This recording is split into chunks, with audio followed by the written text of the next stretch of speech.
салом бинандагони азиз, хабарҳои тозаи Тоҷикистону ҷаҳонро дар барномаи Ахбори Озодӣ манзуратон мекунем. Шалои Гулхоҷа ҳастам бо шумо. Нахуст таваҷҷӯҳ кунед ба сархати мавзӯи барномаи имрӯз 12 октябри. дар 10 соли ахир сокинони Тоҷикистон 27% ва ё беш аз 2 миллион нафар зиёд шудааст. эълони натиҷаҳои маъракаи ба рӯи хатгирии аҳолӣ аз сӯи кумитаи омор. муфаттишон таҷовузи наврасро тасдиқ накарданд, вале модари ӯ розӣ нест ва барои додхоҳӣ ба Душанбе омадааст. чӣ гапа мегӯм? ман мактаб намеравам, мегӯм намехоҳам, метарсам, хона намебироям. навбати тоҷикон кай мерасад? ҳукумати Русия интиқоли муташаккилонаи ҳазорҳо сохтмончиён аз Ӯзбекистонро тавассути поездҳои чартерӣ дастгирӣ кард. аҳолии Тоҷикистон дар 10 соли ахир беш аз 2 миллион нафар афзудааст. ин рақам дар пайи натиҷагирии маъракаи ба рӯи хатгирии аҳолӣ ва фонди манзил ҳисоб шудааст, ки тира моҳи соли гузашта дар саросари Тоҷикистон доир шуда буд. Кумитаи омор мегӯяд, то 1 октябри соли 2020 теъдоди сокинони Тоҷикистон зиёда аз 9 миллиону 660 ҳазор нафарро ташкил додааст. аз ин миён наздики 74% мардум дар деҳот зиндагӣ доранд. ҳамчунин ба рӯи хатгирии аҳолӣ нишон додааст, ки шумораи мардони тоҷик нисбат ба занон 141 ҳазор нафар бештар будааст. шумориши аҳолӣ дар 10 сол якбор баргузор мешавад. ба гуфтаи коршиносони Созмони Милали Муттаҳид, интизор меравад теъдоди аҳолии Тоҷикистон то соли 2025 ба наздики 12 миллион нафар бирасад. мақомоти додситонӣ ва шӯъбаи корҳои дохилии ноҳияи айнӣ номаи Ғиёсиддин Айюбзодаи 27-сола корманди собиқи Амонатбонкро, ки пеш аз худкушӣ навиштааст, таҳқиқ мекунанд. мақомот афроде, ки дар ин мактуб номашон зикр шудааст, ба пурсиш даъват карданд. ҷасади Ғиёсиддин рӯзи 5 октябр дар деҳаи Ривади ноҳияи айнӣ пайдо шуд. дар номае, ки зоҳиран ӯ қабл аз худкушиаш навиштааст, сабаби ин амалро ба баҳси пулӣ рабт додааст. ҳамкорам Мирзонаби Холиқзод ин мавзӯъро пайгирӣ дошт ва ҳоло дар студия бо ман аст. Хуб, оё воқеан ин ҳамон номаест, ки Ғиёсиддин пеш аз худкушиаш навиштааст? Айюбиддин Хуҷов, падари Ғиёсиддин, мегӯяд нусхаи комили номаи фарзандашро баъдтар дар компютери ҷои кораш ёфтанд, ки бо ин байти «Каъбаро гуфтам чаро ту курта мепӯшӣ сиёҳ, гуфт шармам ояд аз ҳоҷиёни Русиё» шурӯъ мешавад, ки ҳамин нусхае аст, ки дастраси озодиам шуд. дар нома ӯ аз чанд нафар ном бурдааст ва гуфтааст маҳз онҳо боис шуданд, ки дар кори ӯ мушкил пайдо шавад.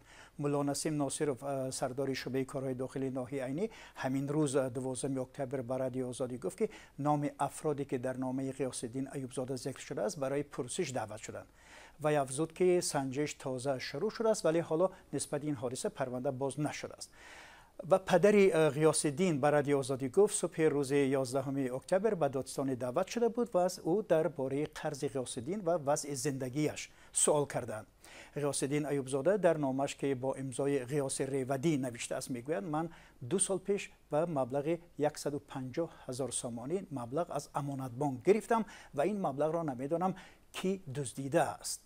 як муфаттиши додистонии айнӣ рӯзи 12 октябр ба шарти зикр нашудани номаш гуфт, ягона санаде, ки ҷузъиёти худкушии Ғиёсиддини ҷавонро ошкор мекунад, ҳамин номаи пеш аз маргаш аст ва бар асоси ҳамин санад тафтишот пеш меравад. Қутбиддин Мирганов, мудири намояндаи ҳамин Амонатбонк дар ноҳияи айнӣ гуфт, онҳо низ номаро хонданд ва дар он ҷо гап дар бораи 150 ҳазор сомонӣ меравад. ҳоло ҳама чашмо ба тарафи муфаттишон духта шудааст, ки ҳангоми таҳқиқ қазия чӣ ба даст меоранд. бале, хуб, то ҷои мо медонем чунин ҳодисаҳои худкушии кормандони бонк дар гузашта низ ҷой дошт, не? бибинед, дар моҳи марти ҳамин сол ҷасади Икром Ҷабборзода, сокини 42-солии ноҳияи Ҷаббор Расулов ва корманди бонки давлатии Амонатбонкро аз соҳили дарёи Душанбе ёфта буданд.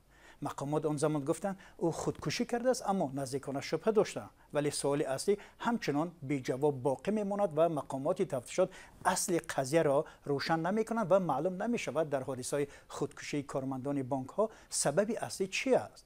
масалан соли 2019 дар як партовгоҳ мақомоти интизомӣ ҷасадеро пайдо намуданд, ки тафтишот нишон дод, ки ин ҷасади Ҷамшед ном дошта, дар яке аз бонкҳои пойтахт ба сифати эксперт кор мекардааст ва то ҳанӯз рӯшан нест, ки сабаби аслии ин куштори корманди бонк чӣ аст. ё дар соли 2015 6 сол қабл наздикони Алихон Азимов, як корманди нуқтаи мубодилаи асъори Тоҷик Содирот Банк, در بازار فراوان دوشنبه گفتند که او در پی گویا 120,000 سامانی جریمه شده است و خودکشی کرده است و از نزدیکانش خواسته است تا قرضای او را برگردانند. ولی بانک ملی تاجیکستان دفعتاً در پی این حادثه ردیه نشر کرد و گفت بانک ملی طبق قانون‌های کشور مستقیم حق جریمه بستن صرافان را ندارد و از این لحاظ ارتباطش را به حادثه خودکشی یک کارمند نقطه مبادله اسعار در دوشنبه رد کرد. ولی همون طوری که پیشتر گفتیم تا هنوز این قضیه تا به آخر روشن کرده نمیشن و سببش هم نامعلوم باقی میمونند. فهمم. تشکر برای صحبت فراگیر.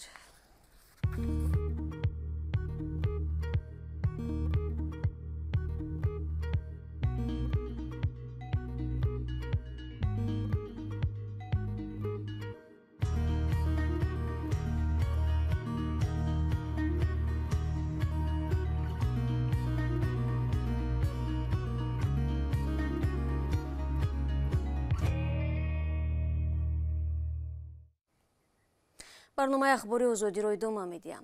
یک ساکن نویای وخش رو که قطعی پرونده озори جنسی پسر خردسالش نگران کرده است به دوشنبه آمده است و میخواهد این قضیه را با نهادهای مربوطه در پایتخت در میان گذارد. به گفته این مادر او به شفافیت کاری دادستانی وخش دیگر امید نمیبندد، زیرا تلاش‌های بیش از 5 ماهش برای مجازات جوانی که فکر میکند در озори جنسی فرزندش دست دارد نتیجه نداده است. هرچند دادستانی وخش در صحبت با алишер зарифӣ ва шаҳлои абдулло қарори қатъи парвандаро қонунӣ дониста аст. прокуратураи вахш чӣ кард? оғоз кард. ин зан иддао дорад ки писари 10 солаш аз сӯи ҷавони озори ҷинсӣ дидааст, аммо додситонӣ бидуни огоҳии онҳо парвандаро нисбати ҷавон қатъ намуда ӯро аз ҷавобгарӣ озод кардааст. ӯ қатъи парвандаро ноодилона хонда мехоҳад тафтиши парвандаи озори ҷинсии писараш аз сари нав ва одилона баррасӣ шавад. тарси ваҳмаш бисёр шуда ка мактаб намера мега. мактаб намерам, ҳама ҷом дар мекунан, намерам мактаб. худо мегум барои чӣ мактаб намерам? мерам маълимаша мепурсам, мегум ки ҳамира ягон кас мезана, ягон гапа, ягон чӣ гапа? мегум ман мактаб намеравам, мегум намехоҳам, метарсам, хона намебироя.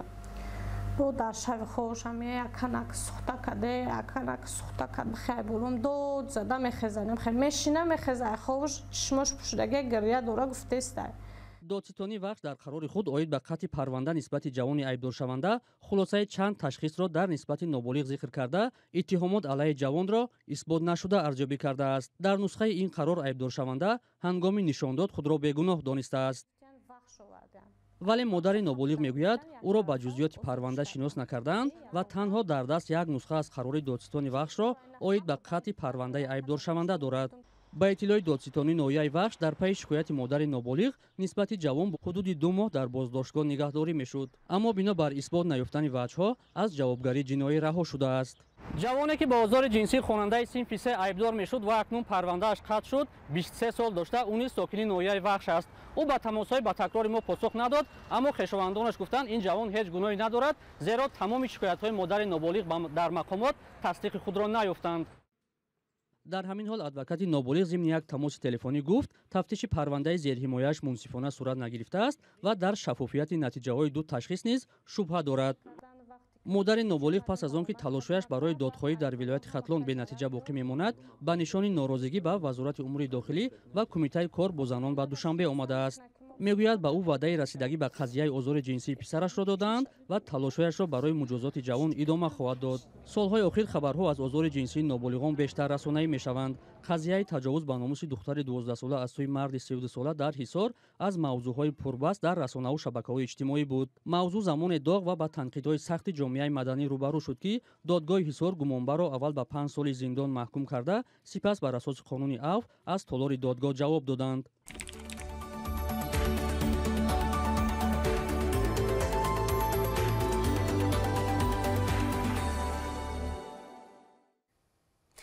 русия 10,000 сохтмончонро аз ӯзбекистон ба таври муташаккилона ба кор сафар бармекунад.